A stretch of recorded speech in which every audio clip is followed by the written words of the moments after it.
ನಮಸ್ತೆ ಎಲ್ಲ V L ಇಸ್ಗೆ ಕೆಲವೊಂದು ಟೈಮಲ್ಲಿ ಉಷಾ ಸಿಲಾಯಿ ರಿಜಿಸ್ಟ್ರೇಷನ್ ಆದ ನಂತರ ಯಾವುದೇ ಒಂದು ಅವ್ರ ಎಕ್ಸಾಮ್ ಟೈಮಲ್ಲಿ ಅವರು ಮೇಲ್ಗೆ ಒ ಟಿ ಪಿ ಬರ್ತಾ ಇಲ್ವೋ ಅಥವಾ ಹೊಸ ಮೇಲ್ ಐ ಡಿ ಅಪ್ಡೇಟ್ ಮಾಡಬೇಕು ಅಥವಾ ಬೈ ಮಿಸ್ಟೇಕ್ಲಿ ರಿಜಿಸ್ಟ್ರೇಷನ್ ಟೈಮಲ್ಲಿ ಒಂದು ಇಮೇಲ್ ಐ ಡಿನ ರಾಂಗಾಗಿ ಹಾಕಿರ್ತಾರೆ. ಸೊ ನ್ಯೂ ಮೇಲ್ ಐ ಡಿನ ಅಪ್ಡೇಟ್ ಮಾಡಬೇಕು ಕಸ್ಟಮರ್ ಒಂದು ರಿಜಿಸ್ಟ್ರೇಷನ್ ಇದರಲ್ಲಿ ಅಂತಂದರೆ, ಸೊ ಫಸ್ಟ್ ನೀವು ಮಾಡಬೇಕಾಗಿರೋದು ನೀವು ಬೇಸಿಕ್ ಡೀಟೇಲ್ಸನ್ನು ಕಳಿಸ್ಬೇಕಾಗತ್ತೆ. ಆ ಬೇಸಿಕ್ ಡೀಟೇಲ್ಸ್ ಯಾವ ಥರ ನೀವು ತಗೊಳ್ಬೇಕು ಅಂತೇಳಿ ಅಂದರೆ ನೀವು ಜನರಲಾಗಿ ಈ CSC ಪೋರ್ಟಲಲ್ಲಿ ಏನು ವ್ಯಾಲೆಟ್ ಲೆಜ್ಜರಲ್ಲಿ ಸಿಗೋ ರೆಫರೆನ್ಸ್ ನಂಬರ್ ಕಳಿಸ್ತಾ ಇದ್ದೀರಾ ತುಂಬ ಜನ.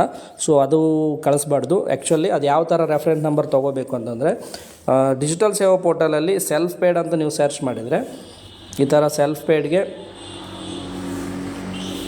ಒಂದು ಈ ಥರ ಪೇಜ್ ಓಪನ್ ಆಗುತ್ತೆ. ಇಲ್ಲಿ ಸೆಲ್ಫ್ ಪೇಡ್ ಡ್ಯಾಶ್ಬೋರ್ಡ್ ಕಾಣಿಸುತ್ತೆ. ಇಲ್ಲಿ ಡ್ಯಾಶ್ಬೋರ್ಡ್ ಕೆಳಗಡೆ ನಿಮಗೆ ಬಾಕ್ಸ್ ಕಾಣಿಸ್ತಾ ಇದ್ದಾವಲ್ಲ, ಟೋಟಲು 8 ಕೋರ್ಸಸ್ದು.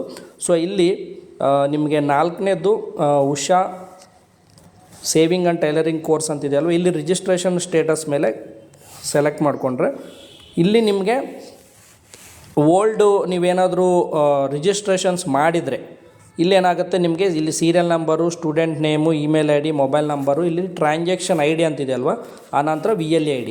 ಸೊ ನಮಗೆ ನೀವು ಕಳಿಸ್ಬೇಕಾಗಿರೋದು ಒಂದು ಈ ಓಲ್ಡ್ ಐ ಡಿ ಯಾವ್ದು ಹಾಕಿರ್ತೀರ ನಿಮಗೂ ಮರ್ತೋಗಿದ್ದರೆ ಇಲ್ಲಿ ನೀವು ಈ ಒಂದು ಡ್ಯಾಶ್ಬೋರ್ಡಲ್ಲಿ ಕಾಣಿಸುತ್ತೆ ಆ ಪರ್ಟಿಕ್ಯುಲರ್ ಸ್ಟೂಡೆಂಟ್ಸ್ದು.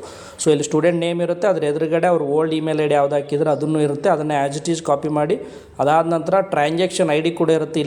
ಇಲ್ಲಿ ಮೆನ್ಷನ್ ಆಗಿರುವಂಥ ಟ್ರಾನ್ಸಾಕ್ಷನ್ ಐ ಡಿನ ಮತ್ತು ಅವ್ರ ಓಲ್ಡ್ ಮೇಲ್ ಐ ಡಿನ ಮತ್ತು ಹೊಸದು ಯಾವ ಮೇಲ್ ಐ ಡಿ ನೀವು ಅಪ್ಡೇಟ್ ಮಾಡಬೇಕಂತಿದ್ದೀರ ಆ ಹೊಸ ಮೇಲ್ ಐ ಡಿನ, ಸೊ ಈ ಒಂದು ಫೈನಲಿ VLE ID ನ ಈ 4 ಡೀಟೇಲ್ಸನ್ನು ನಮಗೆ ಕಳಿಸ್ಬೇಕಾಗತ್ತೆ.